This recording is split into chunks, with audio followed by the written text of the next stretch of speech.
que mais eu quero fazer aqui para deixar o nosso código melhor, tá? Mais legível, na minha opinião. Vai ser aqui, ó. Eu vou criar um models e eu vou criar um services. O que eu vou colocar no models? Esse modelo aqui, tá? O modelo do objeto. Então já vou colocar esse aqui lá. Eu vou chamar de currency.py. Criei aqui. Currency não faz nada de requisições de biblioteca nem nada, então ele pode permanecer da forma que ele está. Muito bem, o que eu quero dizer com... eu não citei ainda, né? O que eu quero dizer com services? Que a gente vai criar aqui também um services que nós criamos, né? Service é o que você pode utilizar para fazer um serviço que consome um objeto. Por exemplo, isso daqui, ó, é uma função que está fazendo um get, tá? Então ele está buscando uma URL, um endpoint, alguma coisa e fazendo alguma coisa com isso e transformando em objeto, informação e etc. Ele está processando os dados da API ali. Então eu chamo de service essa estrutura, tá? Então vamos lá, aqui, deixa eu só fechar isso aqui. Aí, esse vai se chamar de currency service.py, tá? Vamos lá. Então ele vai ser uma classe também, currency service. Beleza? Por ser uma classe, a gente tem aquele nosso método construtor, tá? Que é o init. E por hora acho que é isso, né? Beleza. Esse do init não vai ter muita coisa, tá? Por enquanto. Então eu vou só atribuir um valor padrão nele aqui, tá? Para ele poder ter alguma informação. Mas vou chamar aqui, ó, base URL. Que vai ser a URL base, tá? Qual é a URL base? Que foi o método que eu copiei, né? Já vou colar aqui o método só para não perder o mesmo. Qual é a URL base? Esta aqui, tá? Essa aqui seria a URL base. Outra informação que nós temos que vai ser usada em todos os lugares. Vou chamar de token, né? Então eu posso atribuir o token aqui, tá? Ao invés daqui. Então eu posso daí usar ele ali. Eu vou criar um método chamado assim, ó. Get token, API token. Ele vai retornar o token, tá? Só que ele vai retornar o token da seguinte forma aqui. Então eu não vou chamar de API token, vou pegar assim a get API header. No plural, pode ser. Sim. Aqui nós iremos chamar o self.token. Está faltando o self aqui, né? Perfeito. Aqui ele já vai retornar esse valor aqui. Então aqui a gente já pode falar. Como agora ele está dentro do objeto, ele tem que ter o self também. Self. Então aqui ele já vai pegar também o self.getAPIHeaders. Que no caso é só um, tá? Aqui ó, tá faltando a importação. Que é essa aqui. E aqui nós já temos o método que nós tínhamos anteriormente, tá, né? Ó, eu vou criar um outro método aqui, ó, que é dev make URL, tá? Self, e aqui você manda ao URL também, tá? Você manda como se fosse o trecho. Então ele vai te retornar o quê?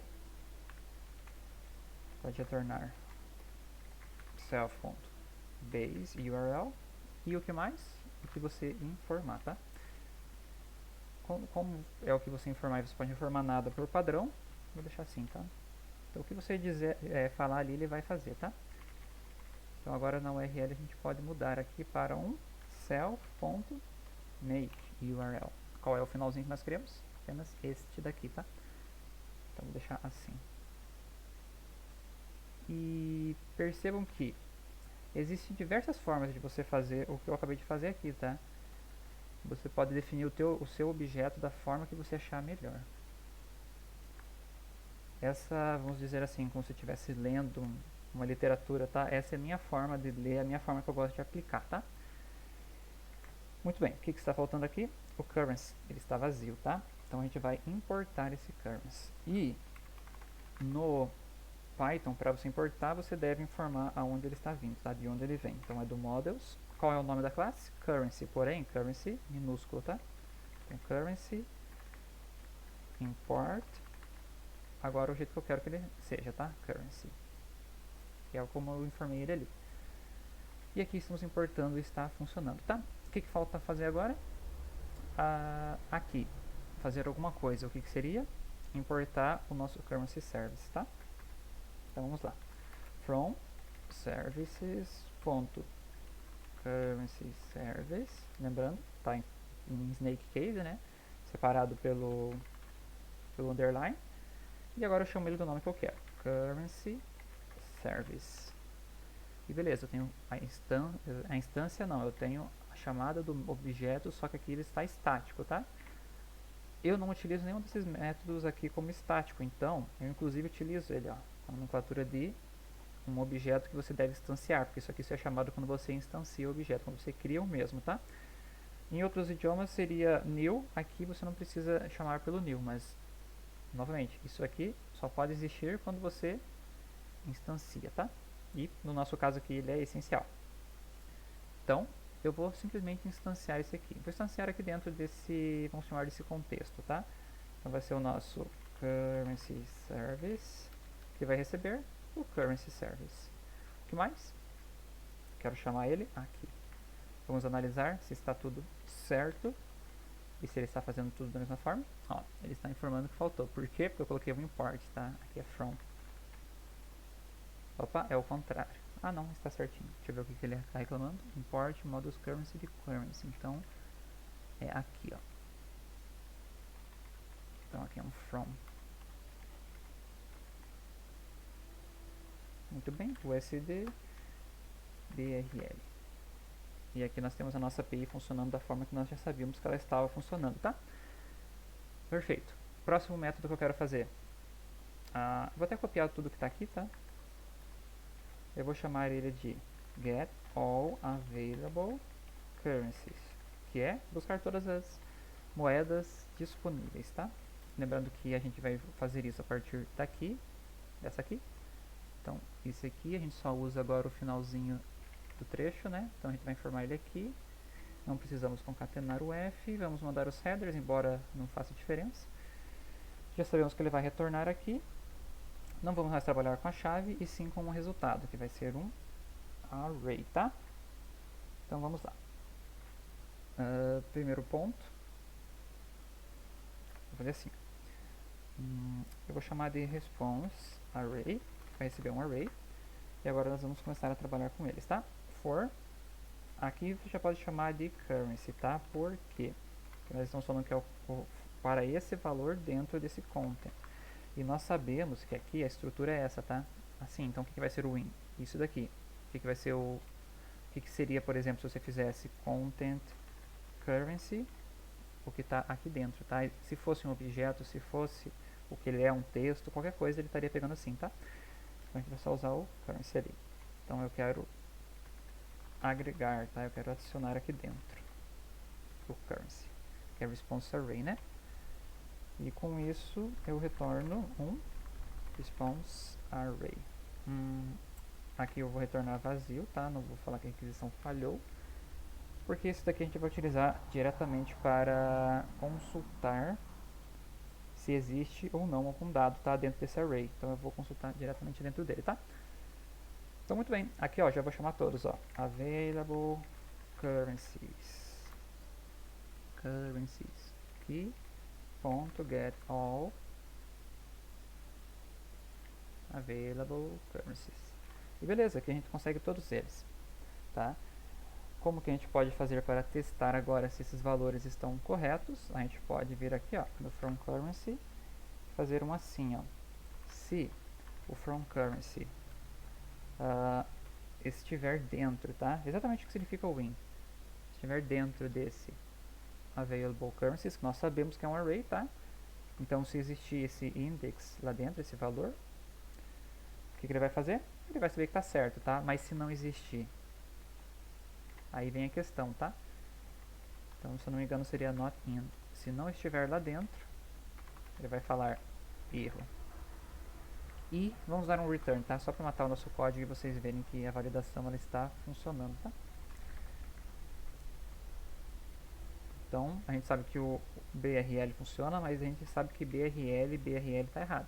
Então ele já deu um erro, tá? Agora, se eu tivesse mandado um BRL, ele vai prosseguir, tá? Para a segunda moeda.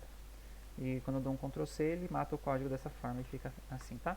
Não é exatamente um erro. Ok, o que eu quero fazer agora? Eu não quero falar quando ele não está lá. Eu quero fazer o seguinte, eu vou colocar isso aqui numa estrutura de repetição, tá? Então vamos fazer assim, ó. Valid first currency. Ou só valid first, tá? Primeiro válido. A princípio ele não vai ser válido, tá? Por que ele não vai ser válido? Porque a princípio a gente não tem. Então a gente vai falar assim, ó. Enquanto esse valid first for false, enquanto ele for falso, a gente vai ficar perguntando, tá? A gente pergunta, insira a moeda. O usuário informa a moeda. Se tiver certo, esse valid first vai estar recebendo um verdadeiro. Por quê? Porque está certo. Agora, se não tiver certo, ele não vai receber verdadeiro, tá? Vai continuar como falso. E você pode informar, ó, a moeda inválida. Simplesmente assim. Moeda inválida, tá? Deixa eu deixar isso aqui com coisa assim. Moeda inválida. E assim ele faz essa estrutura do loop, tá? Vou fazer a mesma coisa com esse segundo aqui. Eu vou só copiar e colar, tá? Isso é a mesma coisa. A diferença é que ele insira a segunda moeda. E aqui é true currency. Deixa eu ver. Valid first. Não, agora a gente vai chamar ele de valid second. E vamos analisar o que se sucede. Vamos lá. Vou colocar um B. Vamos falar que eu fiz um erro de digitação. Em vez de ser um BLR, eu falei BLT. Ele falou moeda inválida. BRO. Está inválido. BRL. Ah, esse está valendo. Ó. Já foi para a segunda. USD. Dólar. Opa, não é USD. Qual era a informação do dólar? Dólar. Onde está esse dólar? Dólar americano a USD. USD. Ele não está entendendo. Então vamos analisar o porquê que ele não está identificando, tá? Valid first, tá? Então percebam que nem eu falei aquela hora. Tudo que a gente faz mais rápido, que usa atalho do teclado para tirar vários de uma vez só, é perigoso porque você pode perder algum detalhe, tá? Você pode não ver algum detalhezinho lá. Então agora ele funciona e ele vai funcionar da forma que nós esperamos, tá? Perfeito. O que nós queremos fazer agora? Agora a gente já valida tudo que vem, tá? A gente valida se está certo ou se não está certo e a gente já consegue pegar o último valor. A gente também obtém todos os valores que nós temos disponíveis lá. Valores esses eu quero dizer as moedas, tá? Então agora a gente pode começar o nosso método de captar em tempo real. Até porque até o momento a gente já conseguiu criar a classe principal, que chama todos os outros métodos, tá? Então tudo aqui acontece dentro do run. Eu acho legal essa nomenclatura. E a partir disso nós podemos consumir os serviços e temos os currencies ali também, tá? O que mais a gente pode fazer aqui? Antes de qualquer outra coisa, eu vou pegar esse objeto e eu vou adicionar alguns outros métodos aqui dentro. Vamos lá. Qual é o ponto positivo de você estar trabalhando com objetos? Que você pode reaproveitar e você pode definir uma única vez para todos eles várias funcionalidades dentro do próprio objeto, tá? Então eu vou definir algumas funcionalidades aqui. Vamos pensar em uma funcionalidade legal. Eu vou definir essa aqui, ó. Existe um método em JavaScript que a gente chama toFixed, e você informa as casas decimais que você quer que ele retorne, tá? Isso aqui seria com float, lembrando que nós vamos trabalhar com float, então quantas casas decimais você quer que retorne? Então eu vou falar que eu quero que retorne até 2, tá? Então será dessa forma aqui, ó. Self bid 2. Assim, definições do que são cada uma dessas coisas você encontra lá no finalzinho da documentação, ó. O bid é o valor da compra, o ask é o valor da venda. A gente geralmente trabalha com compra, tá? Vamos dizer que você chega com R$1 e você quer trocar por dólar. O valor que você vai estar pagando para comprar esse dólar com o seu R$1 vai ser esse valor do bid, de compra, tá? O valor de compra tende a ser maior do que o valor de venda, tá? Então funciona assim, quando você vai comprar, vai fazer a troca de uma moeda por a outra, você paga mais e você, se for vender, você vende um pouquinho a menos, tá? Mas isso também é relativo ao preço da moeda, tá? Seria a flutuação normal da mesma. Outro ponto, aqui nós temos um timestamp, ok. Aqui nós temos a data. Então beleza, por enquanto eu vou deixar dessa forma, tá? Agora a gente tem o getFixed. Por que eu fiz esse método? Porque ele vai nos ajudar ali na frente, na hora que nós formos trabalhar com o track, com a captura de todas as transações em tempo real, tá? Muito bem, pessoal. Então agora vamos criar uma outra coisinha aqui. Então, além de nós termos essa parte aqui, eu quero separar ainda mais, tá? Porque o que eu vou fazer agora? Eu vou fazer diversos métodos que vão estar trabalhando diretamente consumindo o nosso Currency Service, que consome as APIs, e ele vai estar utilizando de objetos também, fazendo chamadas e outras bibliotecas, tá? O que na minha interpretação seria a melhor forma de agirmos nesse caso seria com um controlador ali, tá? Então eu vou criar uma nova pasta ali chamada controllers. Eu sempre chamo no plural, tá? E nessa aqui eu vou escrever o nome do mesmo como graph controller. Por que graph? Por causa que nós iremos trabalhar com, o que eu tinha dito antes, gráficos, tá? Então a gente vai gerar um gráfico com as informações que nós iremos vir a obter. Então perfeito. Então eu vou começar agora com esse nossa classe, tá? Ele é uma classe graph controller. Definir ele. O processo de ficar definindo novas classes, tá, é um pouco oneroso, mas eu já digo que vale a pena, tá? Vale bastante a pena você trabalhar com as classes. Eu vou instanciar aqui o nosso currency service, tá? Que vai receber o currency service. Já vimos que para importar isso aqui a gente fala import. Opa, desculpa, eu sempre erro, né? É from services ponto currency service from import currency, qual que é esse aqui? Currency service. Eu sempre me esqueço, mas temos que nos lembrar que funciona assim de forma, de essa pasta, nesse arquivo você vai importar isso aqui, tá? Esse objeto, mais ou menos essa é a ideia ali. Então beleza, aqui nós já temos agora a nossa criação de nossa classe, tá? Vamos lá então. Eu vou a princípio chamar ela, tá? Já vou chamar esse graph controller aqui. Então novamente, ó, from controllers.graph controller. Você vai importar para mim o graph controller. E aqui nós temos o nosso graph controller. Ele também tem que ser instanciado, tá? A gente acabou de ver ali. Então vamos instanciar ele aqui. Coloquei um ponto e vírgula no final, por costume. Então aqui nós temos o graph controller. Agora, ao invés de eu chamar de fato o currency service, não vou mais estar chamando ele, tá? A gente tem agora uma classe que vai trabalhar com essa responsabilidade, que não vai ser o nosso main aqui, tá? O que o main faria no final das contas? Ele seria o responsável, nesse nosso contexto, de identificar os parâmetros, tá? Os valores que estão entrando, configurações adicionais e globais ali, tá? No mundo do desenvolvimento, aqui nós teríamos um sistema de rotas ou alguma coisa assim, tá? Isso na minha literatura que eu estou fazendo aqui, tá?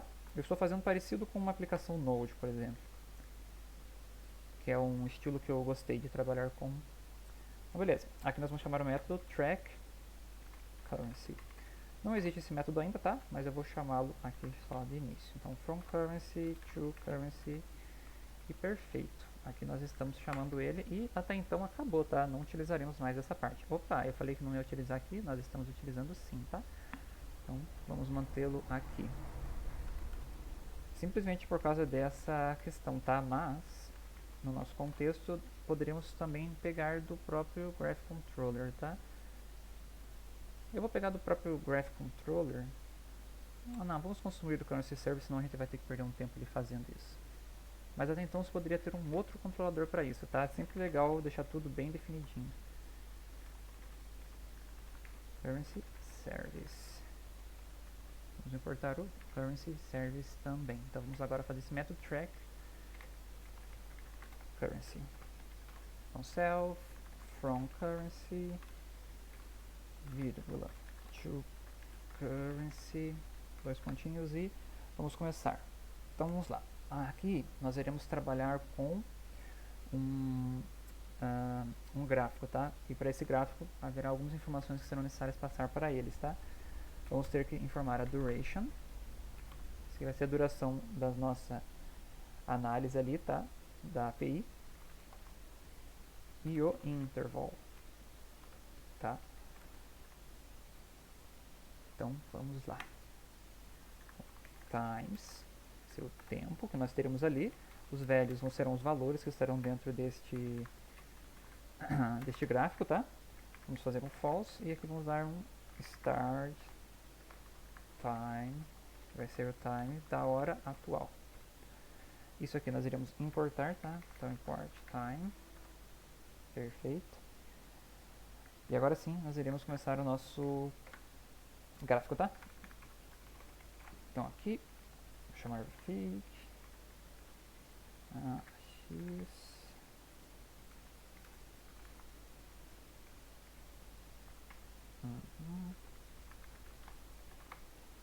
assim, opa, ponto e vírgula. Então vamos lá, nós devemos importar, tá? Esses dois, vamos importá-los.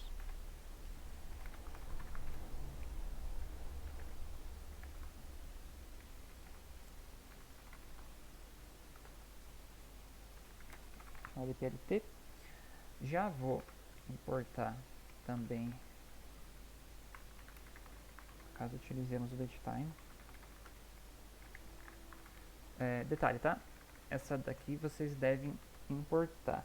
O nome, deixa eu ver certinho qual é o nome aqui, para vocês fazerem essa importação. Ok, eu fiz um leve corte no vídeo, que eu gostaria de trazer as bibliotecas que vocês têm que importar. Eu acabei me esquecendo, tá? O request você deve importar também. Você pode tanto instalar uma por vez, quanto duas, tá? Então, eu vou executar aqui, ó, pip install, então duas bibliotecas diferentes, tá? A request, que nós estamos usando até agora, e essa matprolib, que vai ser para gerarmos o nosso gráfico, tá? Então, dá um Ctrl C. O meu vai ser bem rapidinho, tá? O de vocês pode vir a demorar mais, porque não existe. Ou caso exista, vai ficar da mesma forma, tá? Com isso, beleza, tá? Temos nossas bibliotecas para caso você não tenha ainda feito a mesma, tá? Então vamos lá. Agora vamos trabalhar com o tempo aqui, tá? Vamos lá. Enquanto o tempo menos a hora que ele começou for menor que a duração que nós definimos ali, tá? Ou seja, esse track currency vai durar o tempo que você definiu aqui. Então aqui vai durar quanto? 1 minuto, tá? Que é 60 segundos. Vamos lá então. Deixa eu só analisar se a gente já tem esse método. GetLast. Sim, nós temos, então beleza. Aqui nós vamos fazer o que? Nós iremos analisar a resposta que a gente obteve desse método que nós estávamos usando, tá? Que é esse próprio getLast, tá? Então o que ele está dizendo? Ele vai buscar o último que? Não está informado no nosso método, né? Mas poderia estar assim, a getLast currency info, tá? Agora ficou bem mais explicativo. Ok, getLast currency info. O que nós informaremos aqui? Aquela nossa informação de sempre, tá? From currency to currency. Perfeito. Então aqui nós obteremos a resposta, tá? Então o que a gente vai analisar primeiro?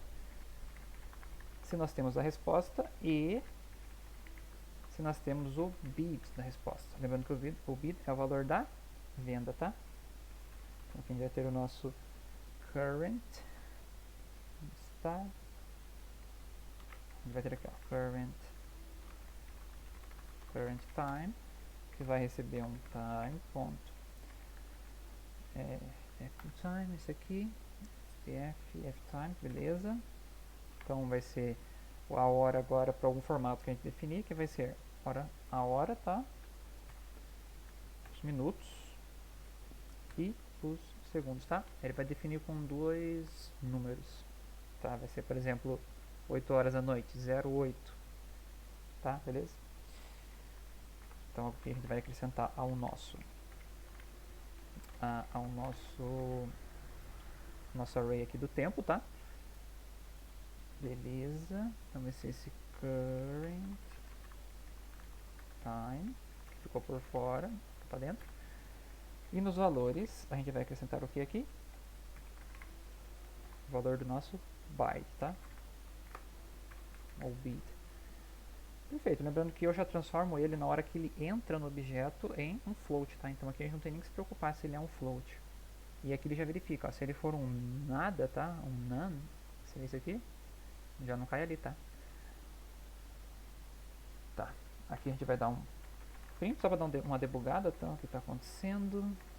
Acho que vai ser interessante a gente falar que aqui, ó, current time, então nesse momento, vamos lá, selected, opa, aqui ficou com dois só, selected response.code, então esse código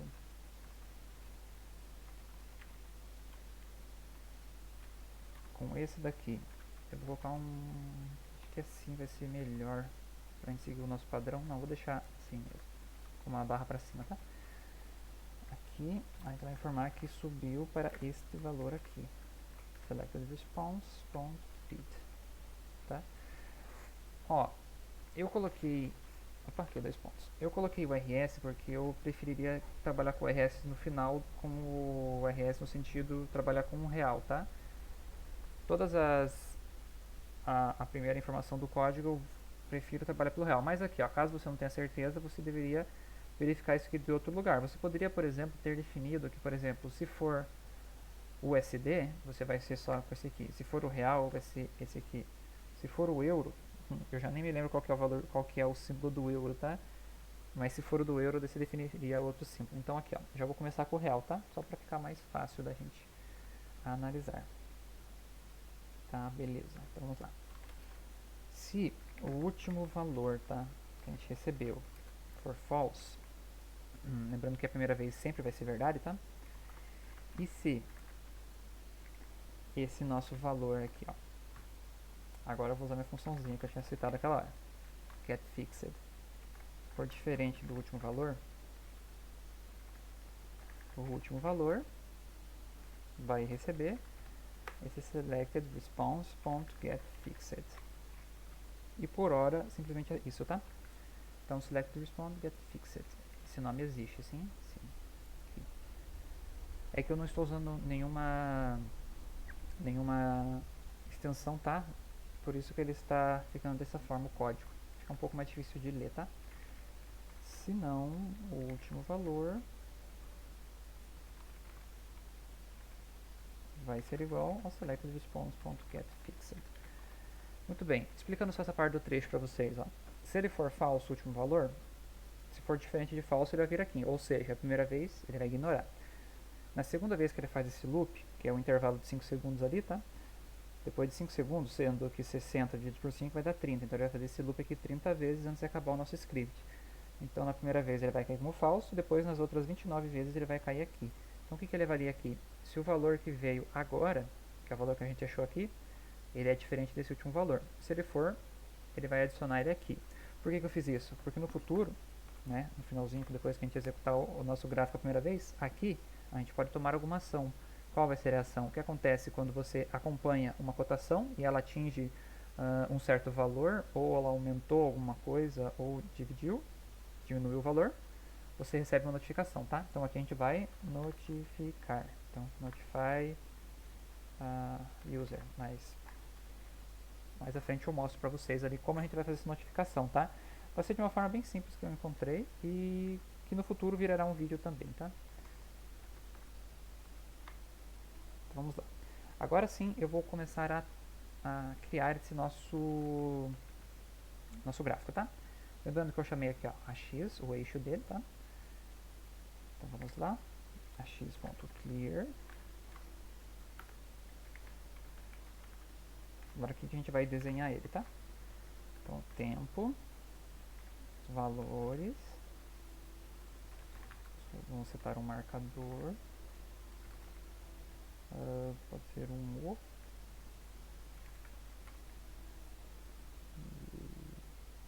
line style, estilo da linha, né? Deixar ela assim. E aqui está bom. Agora vamos lá. Vamos setar o eixo X, tá? O eixo X é o eixo assim, né? Horizontal. X label. Aqui. Vamos chamar de assim, ó, horário. Perceba que é o primeiro valor que a gente passa, tá? O horário. Agora o eixo horizontal. A gente vai chamar de cotação. Aqui novamente, tá? Eu cito RS, mas haveria de mudar caso fosse outra moeda, tá? Então vamos lá, AX, set title. Esse vai ser o título do nosso gráfico, tá? Variação da cotação do, vamos falar aqui, que é só um. Aqui em cima eu coloquei como? Assim. Vamos lá. From currency to currency em tempo real.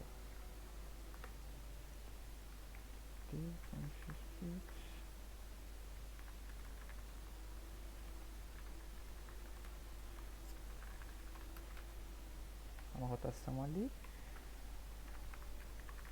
Finaliza a grid. Vamos pausar agora. Nosso intervalo. Lembrando que o intervalo é 5 segundos, tá? E depois disso, a gente manda nosso loop dormir nesse intervalo de tempo, tá? Esse do loop aqui é para ele dormir para poder executar novamente o nosso script e ele poder buscar novamente os valores, tá? Get last currency info. Tá? Deixa só eu ver se esse método existe, tá? Ele está em branquinho, na impressão que ele não existe, mas ele existe ali sim. Perfeito. E agora a última coisa que a gente faz. E a gente finaliza ali. E aqui a gente mostra o nosso gráfico. E aqui perfeito.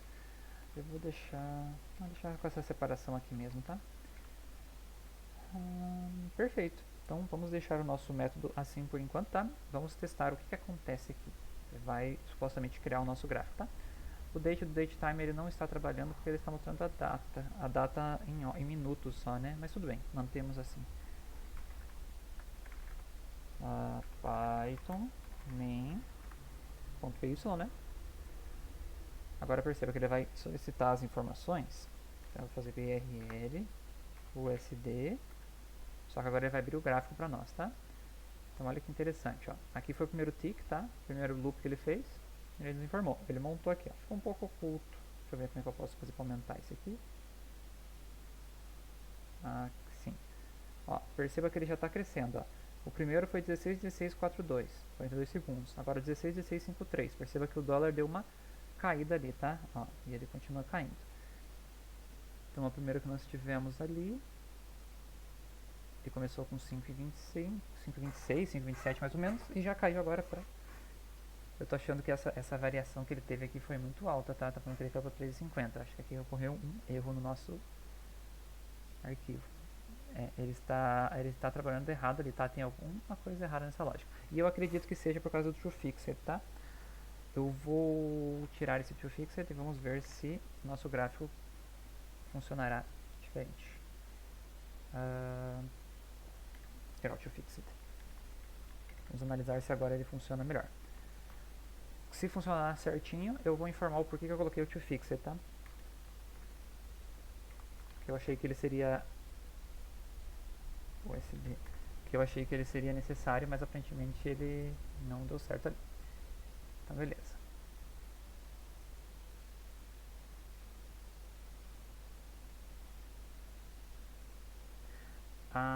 Entendi qual é o problema aqui, pessoal. O problema é o seguinte, é mais uma questão lógica das moedas, né? O real ele é inferior ao dólar, então essa variação ela tá esquisita, né? O certo mesmo seria a gente fazer ao contrário, para não ficar com essa imagem feia. Porque, por exemplo, o real pro dólar, ele está valendo 0,1750, né? Isso é um valor muito ruim para a gente visualizar de fato, né? Então vamos alterar, tá? A gente vai primeiro informar o dólar. Então eu vou voltar com meus getFixed. Vamos informar o dólar e depois o real. Então vamos pensar assim, ó, de preferência sempre informar a moeda maior para a moeda menor, tá? Maior e menor no sentido mais forte. Ó, aqui a gente vai conseguir a variação melhorzinha, ó. Então teve a primeira, está falando que R$1 está valendo 5,71 dólares. Agora ele já falou que subiu, ó. Subiu de uma forma estranha, né?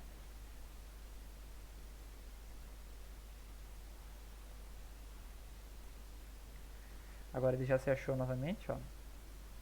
Desenhou certinho.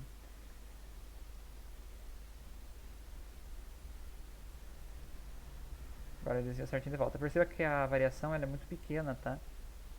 Então, aparentemente, a princípio, o nosso mapinha, nosso gráfico aqui, ele ficou confuso, mas é porque as variações, a forma que ele desenhou foi demais para ele ali, tá? Aqui você poderia opcionalmente salvar ou não, mas perceba que a gente já consegue traçar a nossa linha, ó, tá? Ele sobe e desce bem pouquinho, de pouquinho em pouquinho, tá? E aqui você já consegue ver no terminal, mas também conseguiria ver aqui. Com isso, o que a gente pode ter, o que a gente pode fazer com esse valor que eu tinha comentado? Mandar uma notificação para alguém falando assim, ó, o valor, sei lá, chegou naquele ponto que você queria, tá? Existe não fazendo propaganda, mas existe bancos online, bancos digitais, em que você informa o tanto de variação que você quer saber, e quando chega nessa variação ele dispara um método, tá? Aqui eu acho que o script acabou, eu só não coloquei uma mensagem de finalização nele, tá? Ele parou de funcionar. Então beleza. E no próximo vídeo veremos como criar o nosso método que vai checar se houve variação no valor que nós solicitamos, e havendo essa variação no valor, nós iremos disparar uma notificação para o usuário. De que forma? Utilizando o Telegram. Então acompanhe no próximo vídeo como faremos isso.